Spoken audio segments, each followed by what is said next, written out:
दोस्तों कहते हैं कि सफलता सिर्फ उन्हीं के हिस्से में आती है जो कि मेहनत करना जानता है, और इस बात को एक नहीं बल्कि हजारों लोगों ने सच करके भी दिखाया है। और दोस्तों आज के इस वीडियो में भी हम ऐसे भाइयों के बारे में बात करने जा रहे हैं जिन्होंने अपनी कमाल की सोच और मेहनत के दम पर कुछ ऐसा कारनामा कर दिखाया जिसकी वजह से हमारा सफर करना काफी आसान हो चुका है। जी हाँ, मैं बात कर रहा हूँ पहली बार सफल विमान बनाने वाले दो भाइयों ऑरविल और विल्बर राइट के बारे में, जिन्हें कि हम राइट ब्रदर्स के भी नाम से जानते हैं। और दोस्तों इन दोनों भाइयों ने अपने इन्वेंशन से हम सभी का एक जगह से दूसरे जगह तक यात्रा करने का तरीका पूरी तरह से बदल कर रख दिया, और इस आविष्कार को मॉडर्न टाइम के सबसे बड़े आविष्कारों में से भी एक माना जाता है। तो चलिए दोस्तों आज की इस वीडियो में हम जानते हैं राइट बंधुओं से जुड़ी हुई कुछ ऐसी बातें जिसके बारे में शायद ही आपको पता होगा। तो दोस्तों इस कहानी की शुरुआत होती है 1867 में, जब विल्बर राइट और 1871 में ऑरविल राइट का जन्म हुआ था। उनके पिता का नाम मिल्टन राइट था जो कि एक पादरी थे। और दोस्तों अगर दोनों भाइयों की हम बात करें तो वह स्वभाव में बचपन से ही काफी अलग थे। जैसे कि विल्बर राइट बचपन से ही पढ़ाई लिखाई और खेल कूद में काफी अच्छे थे और उनका सपना था कि वह बड़े होकर एक टीचर बने। लेकिन छोटे मियाँ यानी कि ऑरविल राइट बचपन से ही बहुत ही शरारत किया करते थे और अपने शरारतों की वजह से ही उन्हें कई बार स्कूल से भी निकाल दिया गया था।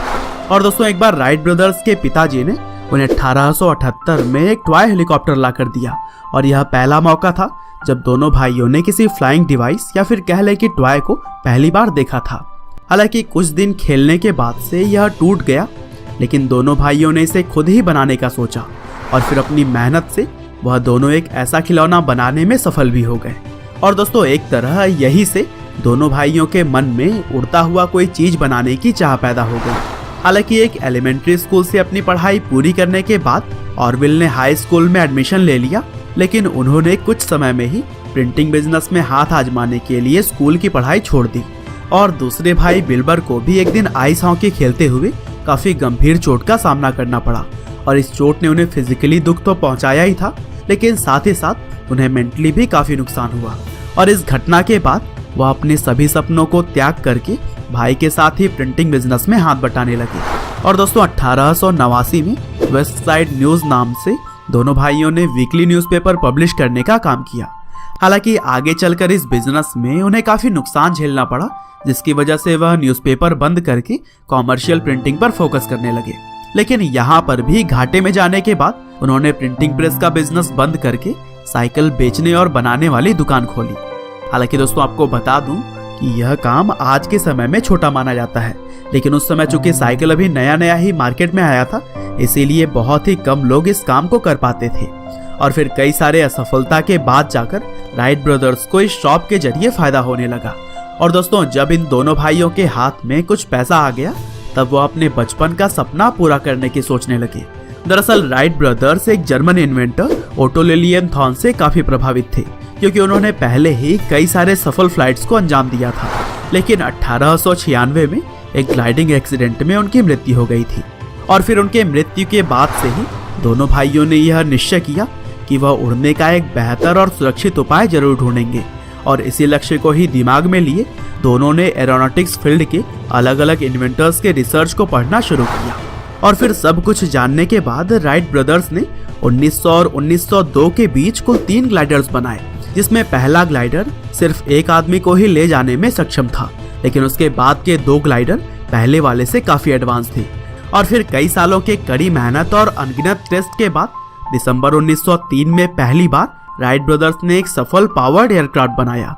और फिर राइट ब्रदर्स के इस एयरक्राफ्ट ने 59 सेकंड की सबसे लंबी उड़ान भरी, और इस दौरान प्लेन ने 852 फीट की ऊंचाई भी तय की थी। और दोस्तों इस सफलता के बाद से तो मानो इन दोनों भाइयों ने कभी भी पीछे मुड़कर नहीं देखा। और फिर आगे चलकर कुछ बदलाव करने के बाद जब उनकी एयरक्राफ्ट पूरी तरह से रिस्क फ्री हो गई, तब उन्होंने अपने प्लेन को यूएस मिलिट्री को $30,000 में बेच दिया था।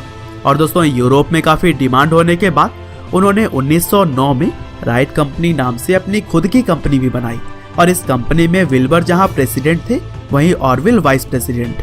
हालांकि 1912 में विल्बर ने टाइफाइड बीमारी की वजह से इस दुनिया को अलविदा कर दिया, और यह दौर उनके भाई ऑरविल के लिए बहुत ही कठिन था, क्योंकि जिस भाई ने बचपन से ही उनका साथ दिया था अब वह उन्हें छोड़कर इस दुनिया से जा चुका था।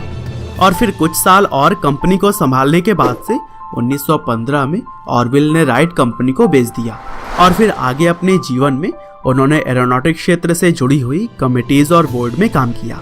और फिर अपने पूरे जीवन में सफलता के झंडे गाड़ने के बाद से ऑरविल राइट की मृत्यु भी हार्ट अटैक की वजह से 30 जनवरी 1948 को हो गई थी। लेकिन दोस्तों, जब तक राइट ब्रदर्स ने इस दुनिया को अलविदा कहा तब तक वह हमें एक ऐसी सौगात दे चुके थे जो कि आगे चलकर मील का पत्थर साबित हुई। और उनके खोज के लिए दुनिया हमेशा ही उन्हें याद करती रहेगी। उम्मीद करते हैं कि राइट ब्रदर्स की यह कहानी आपको जरूर ही पसंद आई होगी। आपका बहुमूल्य समय देने के लिए बहुत बहुत धन्यवाद।